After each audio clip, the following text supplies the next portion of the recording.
Welcome to Mufti Muhammad Nadeem Hussaini official YouTube channel. Mufti صاحب کے channel کو سبسکرائب کریں تاکہ ہر آنے والی ویڈیو سے باخبر رہیں۔ الرحمن الرحیم، اللہ تعالیٰ فرماتے میں رحمان بھی ہوں رحیم بھی ہوں۔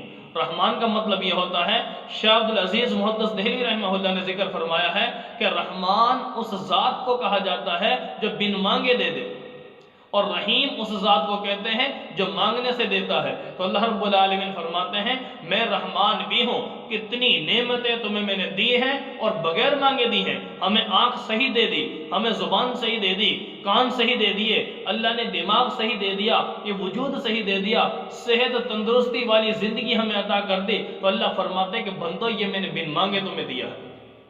اور رحیم وہ ذات جو مانگنے پر دیتا ہے۔ اللہ فرماتے بندو اس کے علاوہ تمہیں ضروریات پڑتی ہیں، ضرورت ہے تمہاری، تو تم مجھ سے مانگو، میں تمہاری ضرورتیں پوری کروں گا۔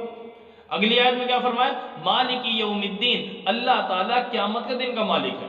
قیامت کے دن کا مالک فرمایا ہے قرآن میں، دنیا کے دن کا مالک کیوں نہیں فرمایا؟ مطلب یہ ہے کہ اللہ تعالیٰ دنیا میں بھی مالک ہیں، قیامت کے دن بھی مالک ہیں۔ یہ دنیا میں ظاہری طور پہ اللہ تعالیٰ نے تھوڑی تھوڑی جگہ کی سربراہی بندوں کو دے دیے، یہ اس جگہ کا مالک ہے، اس زمین کا مالک ہے، اس علاقے کا مالک ہے، یا فلان جگہ کا مالک ہے۔ ظاہری مالک اللہ نے ادھر بنا دیا۔ اللہ فرماتے کہ لوگوں قیامت کا دن آئے گا، پھر پوچھوں گا آؤ کون ہے دنیا میں مالک؟ لمن الملک اليوم، آج کے دن بتاؤ بادشاہ کون ہے تم میں سے؟ للہ الواحد القہار، وہ اکیلی ذات، اللہ کی ذات ہے جو بادشاہ ہے۔ تو اس لیے بھائی دوستو، تین باتیں میں نے آپ میں ذکر کی ہے۔ نمبر ایک، روزی کی ذمہ داری اللہ پر ہے، اللہ نے دینی ہے اور اللہ ہی دیتے ہیں، اللہ ہی تنگ کرتے ہیں۔ اپنے عقائد کی اصلاح کیجئے، قرآن پر اپنا یقین پکا کیجئے۔ نمبر دو، مالک یوم الدین، اللہ فرماتے دنیا کے دن کا تو مالک ہوں ہی میں، آخرت کے دن اصل وہ زندگی ہے، اس زندگی کی ملکیت اللہ فرماتے وہ میری ہے۔ دنیا میں بھی مالک ہوں، لیکن تھوڑا تھوڑا تمہیں سمجھا رکھا ہے۔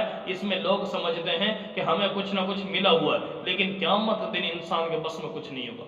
اور اس طرح الرحمن الرحیم میں نے بتا دیا کہ اللہ تعالیٰ نے وہ ذات ہے اللہ جو رحمان ہے، یعنی بن مانگے دینے والا ہے، اور رحیم بھی ہے جو مانگنے پر بھی دیتا ہے۔ تو اس لیے اپنے رب سے تعلق جوڑیں، اپنے رب سے مانگیں، قرآن سے تعلق جوڑیں، قرآن سے وفا کریں۔ اللہ تعالیٰ قرآن پاک کو سیکھنا، سمجھنا، عمل میں لانا ہم سے بھی کے لیے قبول اور آسان فرمائے۔